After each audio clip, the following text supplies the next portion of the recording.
일단 이 외계 행성이 굉장히 매력적이고 저의 관심을 끌고 그 다음에 청소년들도 관심이 있어 하는 이유 중에 하나는 생명 때문입니다. 여러분 지금 저도 오늘 아침 여기 바람이 막 휘몰아치는 서울에 와서 처음으로 바닥에서 본 게 이제 플라타너스의 인맥들인데요. 그 인맥들이 구성되는 모양도 보면 굉장히 신기하거든요. 어떻게 얘네들 이런 그물 구조를 형성하면서 자라나갈까? 뭐 이런 거랑 관련되어 있는 것들이 약간 철학적인 질문들을 담고 있습니다. 생명 안에는.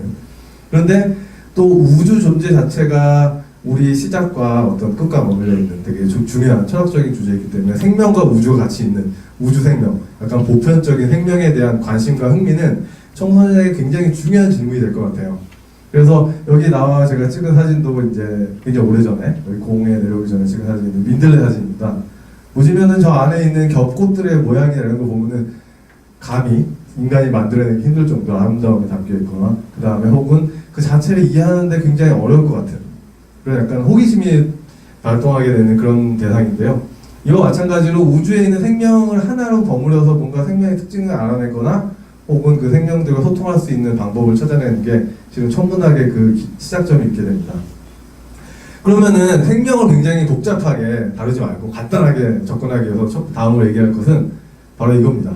지구 생명밖에 몰라요, 지금 현재 인류는. 그래서 지구의 생명을 기준으로 봤을 때 생명이 살 수 있는 조건은 뭐냐? 되게 현실적으로 따져보는 겁니다. 뭐냐면 첫 번째가 온도입니다. 더 좀 자세하게 말하자면 물이 있어야 돼요. 현재 생물학이 가지고 있는 가장 중요한 생명의 조건 중에 하나가 물이거든요. 액체 상태의 물. 그 다음에 그 물이 존재하려면 이제 온도가 필요하고요. 그 다음에 온도가 적당하려면 중심 별과의 거리가 좀 적당해야 됩니다. 예를 들면 화성이나 이제 목성쯤 너무 멀고 수성이나 이제 금성 같은 경우 가깝고 너무 뜨겁고 뭐 이런 것들이 되는 거죠. 그 다음에 두 번째가 땅입니다. 땅. 우리가 딛고 설 수 있는 땅이 있어야 돼요. 현재 지금 뭐 나사나 이런 데서도 많이 생명의 탐사를 진행하고 있는데요. 목성에 가서 하지 않습니다. 왜냐하면 목성은 가스로 만들어진 행성이기 때문에 그런 생명을 탐사하고자 하는 노력을 많이 안 하고 있어요. 우리가 생각하는 생명의 범위를 넘어서 있기 때문에 그런 것이고요. 그래서 이 두 가지가 굉장히 중요해요. 생명에서 온도, 그 다음에 크기. 그러니까 크기가 너무 크면은 가스만 있게 되고 너무 좀 작아야지 땅이 있게 됩니다. 그래서 이 두 가지 정보가 중요하게 되는데요. 어떻게 알 수 있냐면 아주 간단한 원리로 왔습니다. 이게 이 연구의 핵심인데요. 고등학생이나 뭐 중학생들이 접근하기 굉장히 어려운 천문학적인 도구를 사용하고자 하는 게 아니에요. 제가 하고자 하는 게 뭐냐? 바로 별이 있고요. 별 앞에 어떤 외계 행성 이렇게 통과하게 됩니다.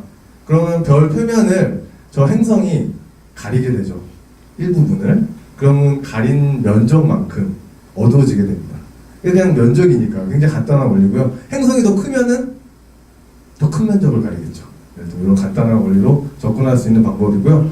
관측적으로도 굉장히 간단합니다. 이 외계행성 별표면 통과 현상은 그래프 하나 얻으면 돼요. 지금 딱 하나인데요. 이거 어떻게 하냐? 그냥 별을 하나 놓고 계속 밤새 찍으면 됩니다. 뭐 복잡한 과정이 필요 없어요. 계속 찍으면 돼요.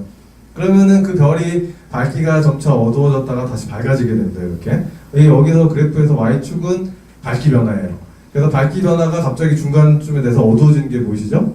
그 다음에 여기서 이렇게 어두워지게 되고요. 다시 밝아지게 됩니다. 그래서 유지되는 시간이 있고 밝기 변화량 두 가지 정보만 알면 돼요. 실은. 그래서 이 두 가지 정보가 뭐랑 관련되어 있고 이 외계 생명이나 이런 것들이 어떻게 관련되어 있는지 제가 뒤에 또 설명을 해드리겠습니다. 그래서 밝기 변화랑 통과 시간 저 두 가지만 알면 되고요. 우선 밝기 변화부터 보시죠. 밝기 변화는 아까 제가 앞에서 간단히 설명해 드렸지만 큰 행성이 있고 작은 행성이 있어요. 그럼 당연히 큰 행성이 별빛을 많이 가리겠죠? 그럼 별빛이 더 많이 어두워질 겁니다. 그래서 간단한 원리죠. 그래서 이런 그래프를 얻게 돼요.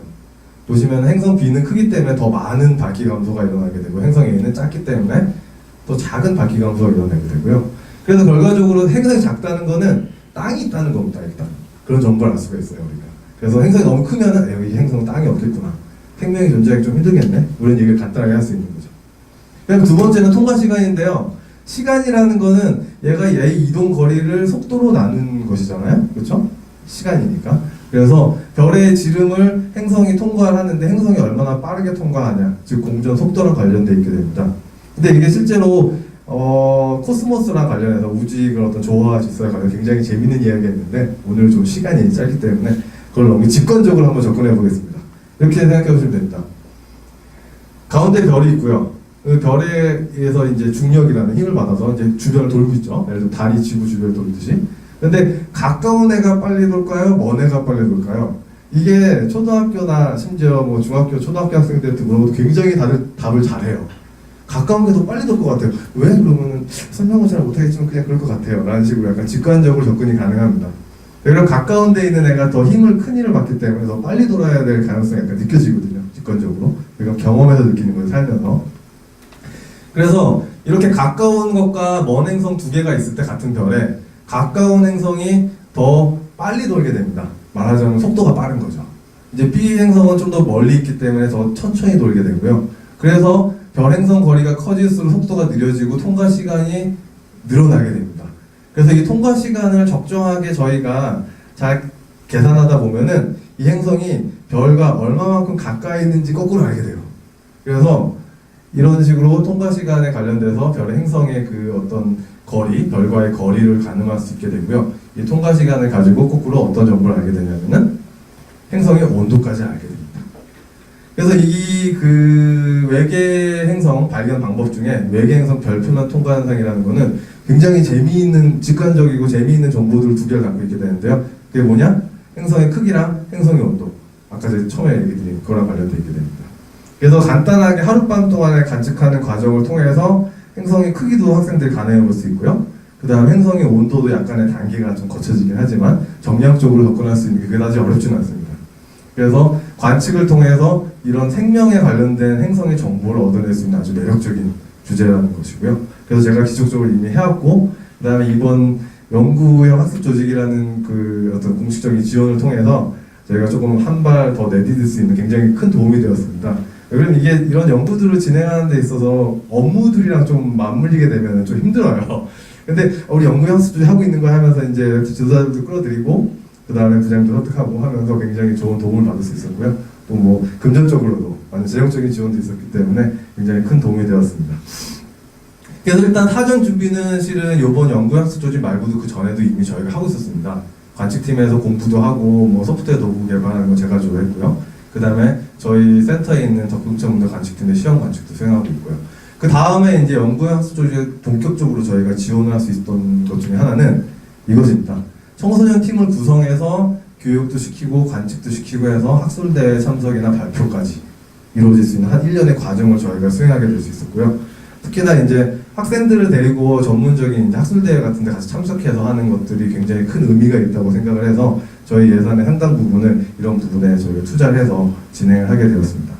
그래서 간단히 이제 연구 내용을 설명해 드리면은 우선 이렇게 저희 그 관측 팀원들이 여기 이렇게 3명 있고요. 여기 있는 관측 팀원 중에 1명이고 여기 한 명 더 있습니다.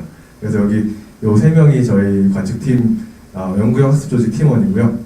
관측팀 내 일원입니다. 그래서 진행을 했고요. 이렇게 뭐 이제 어떻게 관측해야 되냐 이런 거 한 다음에 실제 저희 센터에는 1m 망원경을 가지고 관측을 수행해서 시험 관측을 수행해서 된다. 되겠구나. 청소년도 쉽게 볼 수 있겠구나 라는 것들을 가정을 하고 공부를 수행했고요.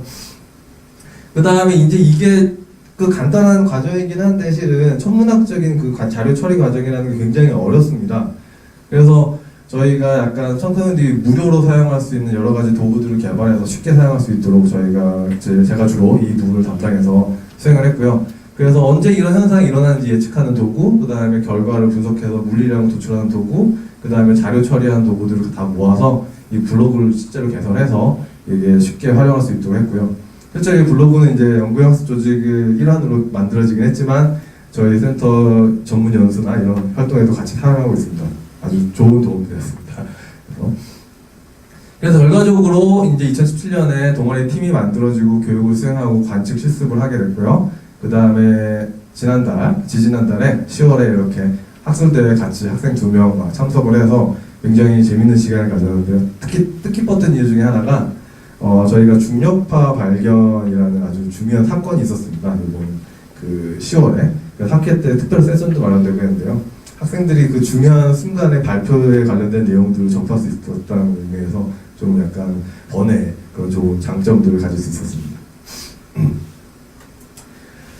그래서 제가 이제 하고자 하는 얘기는 앞부분과 핵력, 우주 생명과 맞물려서 이런 것들인데요. 결국 제가 이제 외계행성, 특히 천문학 쪽에서도 관심을 가지고 있는 이유 중에 하나는 실은 천문학이 이런 질문과 맞닿아 있기 때문입니다.